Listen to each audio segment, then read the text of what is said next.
श्री रामचंद्र जी के जीवन वाला भोग भोग के वो प्राणी श्री कृष्ण रूप में फिर जन्म हुआ।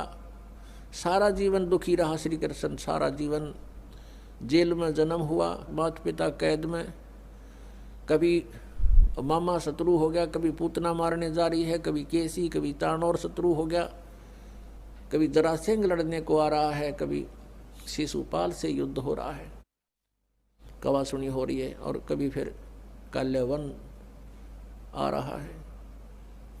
इस दुख में श्री कृष्ण जी ने मथुरा का त्याग कर दिया और ऐसे स्थान पर रहने लगे जहां कोई ना पहुंच सके। समझदार व्यक्ति यही सोचते हैं राड से बाढ़ अच्छी होती है, झगड़े से बचाव अच्छा होता है। श्री कृष्ण जी उन सबको भी मार सकते थे क्योंकि वो त्रिलोक के में एक विभागीय मंत्री है, एक विशेष शक्ति होती है प्राणी में, वो उनके अंदर शक्ति थी। लेकिन यही सोचा था कि किस किस ने मारूं या तो सबकी बुद्धि भ्रष्ट। तो श्री कृष्ण जी ने द्वारका बनाई।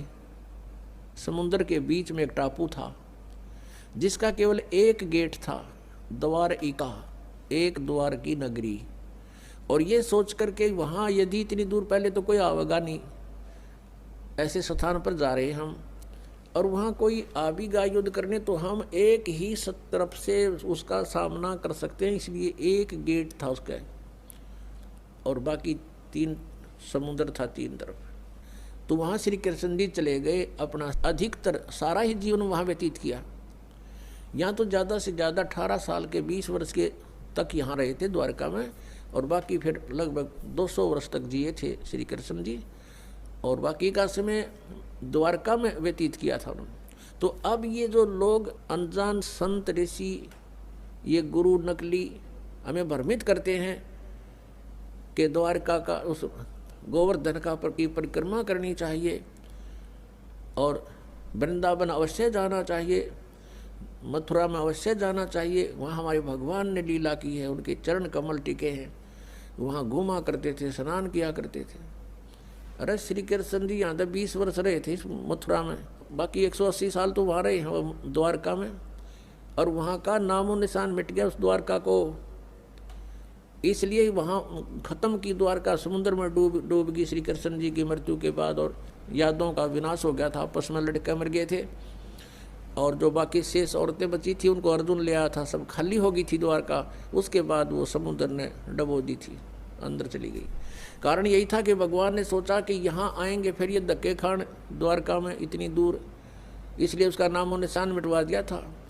अगर आज द्वारका होती तो ये नकली कहते द्वारका में भगवान रहे थे, वहाँ जाया करो, वहाँ बहुत पुण्य होता है।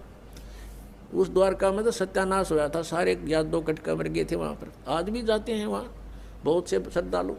तो कहने का भाव यह है कि जब तक आत्मज्ञान बिना नर भटके, इस तत्व ज्ञान बिना नर भटके, कदे मथुरा कदे काशी। फिर श्री कृष्ण जी का फिर कैसे अंत हुआ? श्री कृष्ण जी के सामने पूरा यादव कुल आपस में लड़का मर गया, पोते पड़पोते रिश्तेदार सब आपस में कट कर मर गए।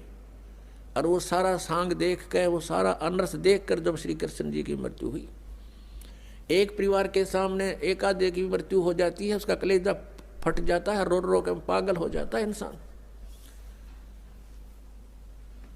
तो पुण्यात्माओं, आज तक हमें सत्यनारायण कथा नहीं मिली थी, और ये सत्य कथा है। सत्यनारायण का अर्थ है सच्चा भगवान, और सच्चे भगवान की सच्ची कहानी, सच्ची कथाएं। तो प्रसंग चल रहा है कि परमात्मा ने बताया कि तुम जब तक जन्म और मृत्यु के अंदर हो, सुख नहीं हो सकता, शांति नहीं हो सकती। अब इंद्र सोचता है ब्रह्मा विष्णु महेश सुखी होंगे।